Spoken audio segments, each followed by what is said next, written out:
तुम्हें पता है जब तुम्हारी लाइफ ऑर्डिनरी चल रही हो और अचानक से कुछ एक्स्ट्रा ऑर्डिनरी हो जाए तो क्या फील आती है? Exactly. सो मेरी उदयपुर की ट्रिप एक आम टूरिस्ट की तरह must have, must visit, must eat वाली लिस्ट पे टिक लगाती हुई चल रही थी, but the universe had other plans for me. मेरी ट्रिप खास बन गई when I got a chance to meet with the prince of Udaipur, Lakshyaraj Singh Mewar.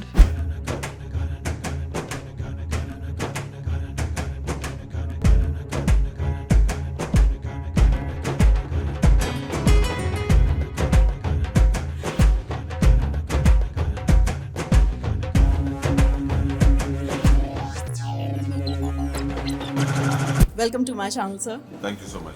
इनका हम्बल नेचर ना मुझे बहुत लोगों से पता चला कि ही इज़ सो हम्बल.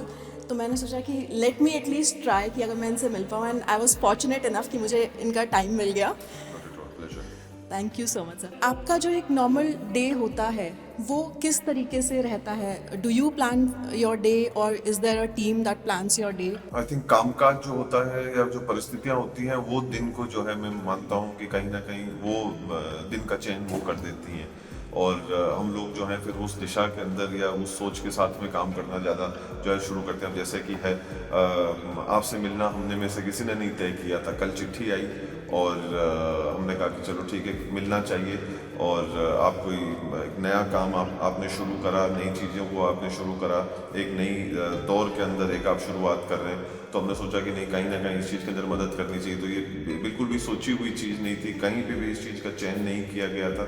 तो चीज़ें होती हैं, और उन चीज़ों को जितना आदमी कम पकड़ के रखे और जितना जो है वो हम लोग खुला रहें, जैसे जिसको कहते हैं फ्लेक्सिबिलिटी, तो वो इंसान को जो है ज़्यादा जो है वो रखनी चाहिए. तो बंधी हुई चीज़ों के अंदर जो है वो स्वाद नहीं.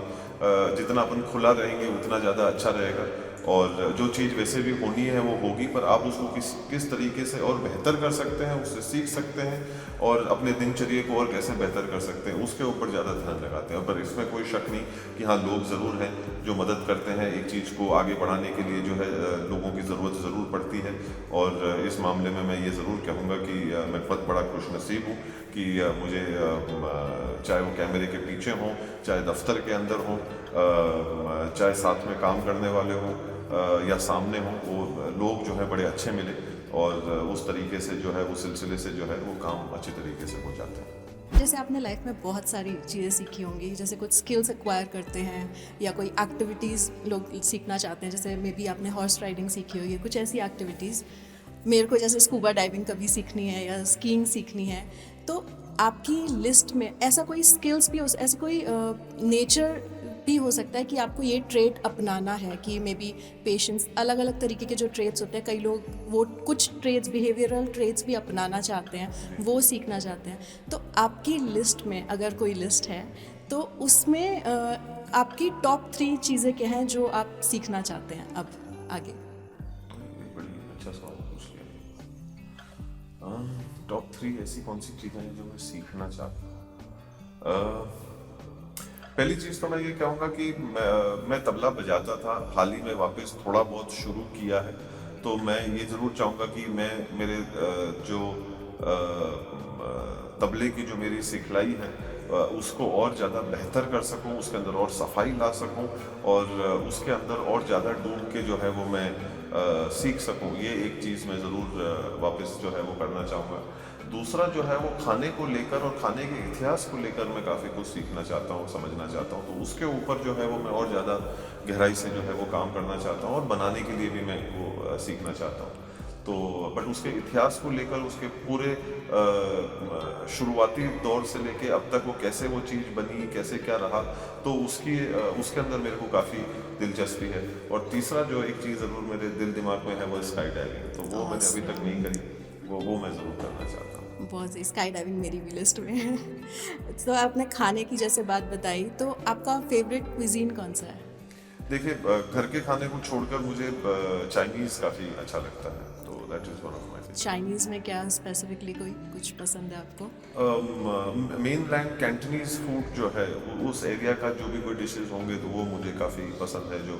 और उनके यहाँ पे भी जैसे अलग अलग क्षेत्रों के अंदर अलग अलग चीज़ों को बनाया गया, जैसे अपने अपने देश में भी जैसे जो चीज़ें होती हैं तो वहाँ पे भी उसी प्रकार से है। तो मैं ये कहूँगा कि मेन लैंड चाइना की जो डिशेस हैं वो मुझे काफ़ी पसंद है। सर जैसे आपने बताया कि आपको म्यूज़िक में इंटरेस्ट है, तबला में आपको काफ़ी इंटरेस्ट है, तो आपने इसमें पूरा जैसे पूरा कोर्स होता है विशारद और इसमें भी होता होगा, वो सब भी आपने मैंने कुछ? शुरुआती दौर में बचपन में खूब मैंने जो है इसके बारे में सीखा था। अच्छा। उसके बाद में जो है फिर ये संगीत जो है वो फिर मेरे से छूट गया। और अब वापस जो है कुछ साल पहले जो है वापस तबलों की एक जोड़ी को लिया, इकट्ठा किया और वापस अब जो है हाल ही में घर परिवार में और बच्चों की वजह से जो है थोड़ा सा वापस बजाना जो है हाल ही में वापस शुरू किया। तो उसके बाद में फिर ये लगता है कि नहीं, इस चीज़ को जो है मुझे और आगे बढ़ाना चाहिए। बहुत बहुत सही है, बहुत सही। अच्छा सर, उदयपुर में मैं जैसे यहाँ पे घूम रही हूँ तो टूरिस्टी जगहें जो हैं, सिटी पैलेस जैसे मैंने देख लिया, लेक पिचोला पे बोटिंग कर ली मैंने, करनी माता मंदिर चली गई मैं, और आपने हमारे से ज़्यादा उदयपुर घूम लिया। और रूफ टॉप रेस्टोरेंट्स मैंने काफ़ी एक्सप्लोर करे हैं यहाँ पे। सर कोई ऐसी ऑफ बीट जगह बताइए, जैसे मैंने यहाँ पे लोगों से पूछा तो इतना मुझे उस तरीके से आंसर नहीं मिल पाया कि कोई ऑफ बीट जगह अगर देखना चाहे तो देखिए, क्या है वहाँ पे? सबसे पहली बात तो मैं ये कहूँगा कि उदयपुर आना ही अपने आप में लोगों के लिए एक ऑफ बीट जगह हो जाती है, क्योंकि अक्सर लोग जो है या तो इस जगह को अवॉइड कर जाते हैं क्योंकि वो नक्शे में जो है उस हिसाब से रहती है, और जो लोग यहाँ पर आ जाते हैं तो उनको यहाँ का पूरा मंजर माहौल जो है वो काफ़ी अच्छा लगता है। तो मैं ये कहूँगा कि उदयपुर अपने आप में ही वो एक बहुत ही खूबसूरत, बहुत ही एक रोमानी सी जगह है जो मैं अरावली की आगोश में, अरावली की गोद में जो है आकर बसी हुई है। तो वो और वो भी उस एक सबसे पुराने हिस्से के अंदर, तो वो अपने आप में उसकी एक खूबसूरती है। तो वहाँ से अगर अपन बात करना शुरू करें और अगर अपन देखें कि किसी एक जगह के ऊपर जाके बात अगर ठहरे, तो मैं कहूँगा कि खास तौर पे अभी जैसा मौसम भी बना हुआ है, बादल छाए हुए हैं, हल्की बरसात हो रही है, तो मैं ये कहूँगा कि क्या कहते हैं कि ऐसे दौर के अंदर सज्जनगढ़ जो है जगह काफ़ी अच्छी लगती है, जहाँ बादल जो है उस जगह से नीचे आ जाते हैं, यहाँ बादल से ऊपर चले जाते हैं। तो बड़ी एक खूबसूरत सा जो है वो एक माहौल और मंजर बन जाता है, खास तौर पे अभी के दौर के हिसाब से। Okay okay. आप वहाँ जाना हुआ? वहाँ नहीं हुआ मेरा वो मिस हुआ है मेरा, मैं वही सोच रही थी। तो वो एक मिस जगह हो जो गया। है खास तौर पे ऐसे ऐसे वक्त पे इस मौसम में जो है उस जगह का कोई मुकाबला नहीं। ओके। और सर आपकी फेवरेट ट्रैवल डेस्टिनेशन कौन सी है? मेरी फेवरेट ट्रैवल डेस्टिनेशन इंटरेस्टिंग, मेरे को यूरोप काफ़ी पसंद है। यूरोप के अंदर जितने भी अन्य देश हैं वो उन जगहों को मेरे को जो है वो काफ़ी मेरे को अच्छा लगता है। और उसके अलावा जो है वो मिडल ईस्ट का भी जो एक अभी जो डेवलपमेंट हो रहा है वो भी जगहें मेरे को काफ़ी खूबसूरत है। ये सारी चीज़ें अपने देश को एक्सप्लोर करने के बाद में हाँ जी। जो है ये जगहों को देखना मुझे काफ़ी काफ़ी पसंद है। That's nice. Sir, Udaipur is famous for destination wedding. Where did it all start? कहीं से मतलब पहले तो इतना नहीं था उदयपुर का कि यहाँ ये मैं डेस्टिनेशन। ज़रूर कहूँगा कि इस सिलसिले के अंदर पिताजी की जो है वो सोच जरूर रही। 80 के दशक के अंदर आखिरी के दौर में इस सोच को जो है इसको शुरुआत किया गया था, और लोगों को जो है वो अपने घर से बाहर जो है लाने के लिए और कहने के लिए और त्योहारों के लिए जो है वो बाहर लाने की एक सोच लोगों के सामने रखी गई, और तब से इसके ऊपर काम करना जो है शुरू किया, जो आज 2021 के अंत और 2022 में इस मुकाम के ऊपर आकर पहुंचा है।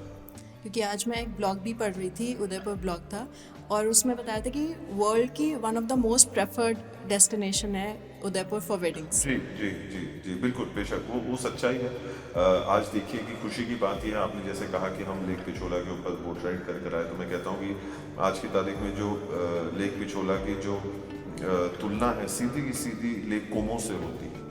तो ये देखिए कितनी खूबसूरत बात है कि अपन सीधे तौर के ऊपर एक अंतर्राष्ट्रीय देश के साथ में, अंतर्राष्ट्रीय जगह के साथ में अपनी तुलना को करा पा रहे हैं। ये हिंदुस्तान के लिए, अपने देश के लिए बड़ी खुशी की बात है कि लोग कह रहे हैं कि नहीं, हम इटली सोच रहे थे और नहीं अब अपन फ्रांस के बारे में कर लेते हैं, फिर अचानक लोग उदयपुर को भी उसी सांस में बात करते हैं। तो कहीं ना कहीं इस चीज़ की खुशी ज़रूर होती है कि अपने देश भारत का एक शहर जो है वो अंतर्राष्ट्रीय देशों के साथ में उसकी तुलना की जा रही है, लोग उसके बारे में सोच रहे हैं, अपने लोगों के बारे में जो है यहाँ पे उदयपुर शहरवासियों के लिए भारतवासियों के लिए बड़ी खुशी की बात होती है कि आज उसी सांस में इन चीज़ों के बारे में बात करी जा रही है, और इससे जो लोगों तक एक पैगाम जो पहुंचता है, एक सोच जो पहुंचती है, और यहाँ के लोगों को जो कामकाज मिलता है, सारे अन्य लोगों को जो कामकाज मिलता है, उससे अधिक खुशी मिलती है हम लोगों को। बिल्कुल सर। सर लास्ट क्वेश्चन पूछूंगी आपसे।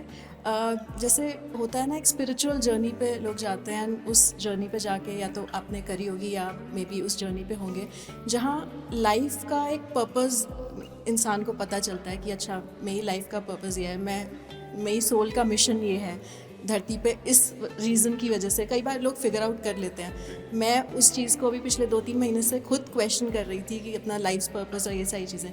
तो सर आपको कुछ ऐसी रियलाइजेशन आई है?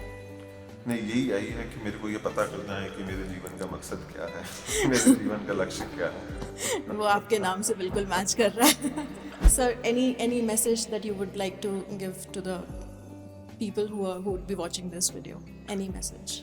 खैर, अक्सर जो मैं हमेशा जो कहता हूँ वही बात मैं आज भी दोहराना चाहूँगा, जितने लोगों तक पहुँचे उतना अच्छा है, कि अपनी सोच को इतनी गहरी नहीं करनी चाहिए कि फैसले कमज़ोर होने लग जाएं। तो जो आपकी सोच है, जो आप करना चाहते हैं, जहाँ पहुँचना चाहते हैं, उसके बारे में उतना ही सोचें, जहाँ आप उन सोच को लेकर कमज़ोर ना हो, अपने इरादों को अटल रखें, मजबूत रखें, और उसको जो है आप पूरी तरीके से मुकम्मल करें, और आप अपने लक्ष्य पर राज भी करें।